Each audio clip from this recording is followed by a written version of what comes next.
नमस्कार दोस्तों, एक बार फिर से आपका स्वागत है हमारे चैनल नेचर प्रिस्क्रिप्शन पर। तो आज हम लोग बात करेंगे बैक एक के विषय में, यानी कमर का दर्द। कमर का दर्द क्यों होता है और क्या इसमें सर्जरी ही एकमात्र उपाय है। आज हम लोग उसके विषय में बात करेंगे, कमर के दर्द के कारणों के बारे में और उनके निवारण के उपायों के बारे में बात करेंगे। तो स्टैटिस्टिकली डाटा की बात करें तो जो भी कमर दर्द के पेशेंट जो आते हैं मेनली, वो 3 कैटेगरी में आप उनको डिवाइड कर सकते हैं। मसल वीकनेस, यानी मसल की कोई समस्या हो, मसल में स्टीफनेस हो, मसल जकड़ चुकी हो, या मसल अधिक से अधिक रिलैक्स हो चुकी हो या बहुत अधिक जकड़ गई हो। इन दोनों कारणों से बैक एक की समस्या हो सकती है।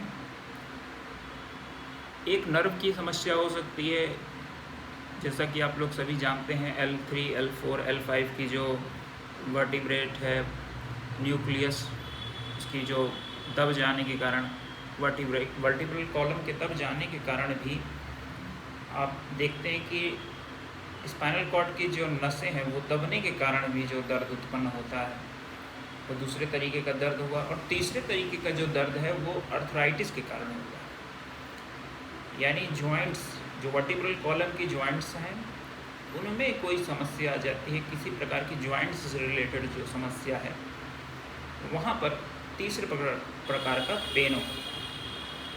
तो अगले वीडियोस में हम लोग बताते रहेंगे कि किस प्रकार के दर्द की डायग्नोसिस कैसे की जा सकती है और क्या इसमें सर्जरी की आवश्यकता है। तो यहाँ पर मैं आप लोग को फिर से एक बार बता दूँ कि most of the back pains are treated conventionally. Surgery की आवश्यकता केवल और केवल 1% मरीजों को होती है। किनको आवश्यकता होती है सर्जरी की, यानी न्यूरोलॉजिकल सर्जरी, न्यूरो सर्जरी की आवश्यकता बैक पेन में कितने प्रतिशत लोगों को होती है। तो कुल मिलाकर 1% लोगों को ही ये सर्जरी करानी होती है। और क्या इसमें MRI, CT स्कैन एसेंशियल है? तो बिल्कुल भी नहीं, एसेंशियल नहीं है। MRI, CT स्कैन शुरुआती लक्षणों में एसेंशियल रिक्वायरमेंट नहीं है। हमारे क्लिनिक पर, यहाँ पर Yamini innovation wellness nature cure centre पर आपकी जो है डायग्नोसिस की जाएगी, आपका रूट कॉज पता किया जाएगा, और वो भी बिना किसी जांच के, यानी CT स्कैन, MRI, ये सब जांच बिल्कुल नहीं कराई जाएंगी। आपको केवल कुछ प्रोसीजर के द्वारा, लेग रेस टेस्ट, ये सब जो टेस्ट होते हैं उनके द्वारा आपका परीक्षण करके हम बता देंगे कि समस्या जो है कहाँ पर स्थित है, समस्या रूट कॉज क्या है। जो नेक्स्ट वीडियोज आएंगे उसमें आप लोगों को ये सारी चीज़ें बताई भी जाएंगी। रूट कॉज ट्रीटमेंट, जैसा कि हमारे इंस्टीट्यूट का लक्ष्य रहा है, तो उसमें हम मसल रिलैक्सेंट, मसल वीकनेस के लिए मसल रिलैक्सेंट देंगे, मसल को ताकत देने वाली दवाइयाँ देंगे। अर्थराइटिस को ठीक करने के लिए हम जो है विटामिन B3 यानी नाइस निकोटिनामाइड की सहायता से उसको ठीक करेंगे। और मेजर इंडिया में जो कमर दर्द के मरीज हैं वो मोस्टली विटामिन D और B12 की कमी वाले, 70% लोग इंडिया में इन 2 विटामिन की कमी के कारण अधिकतर लोग बीमार पड़ते हैं।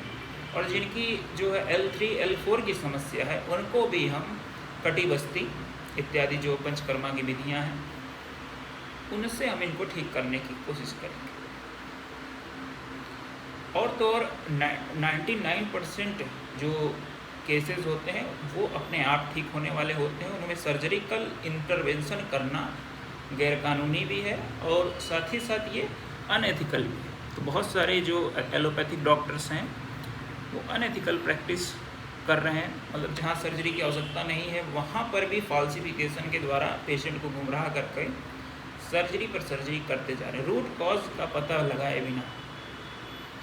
तो बिना रूट कॉज का पता लगाए बिना आप सर्जरी अगर कर रहे हैं तो ये घातक हो सकती है आपके लिए भी, और पेशेंट्स के लिए तो घातक होती ही है। तो हमारे यहाँ पंचकर्म में ये सारी जो समस्याएं कमर से रिलेटेड, साइटिका से रिलेटेड, इन सब का जो है संपूर्ण इलाज होता है। सर्जरी को जो हम लोग मना करते हैं कि सारे पेशेंट्स में ना किया जाए। किनको ज़रूरी होती है सर्जरी, अब उस पर बात करें तो सर्जरी केवल और केवल उनको ही ज़रूरी है जिनका मल मूत्र का जो कंट्रोल है वो छूट गया है, यानी नस इतनी ज़्यादा दब गई है कि पैर के निचले हिस्से पूरी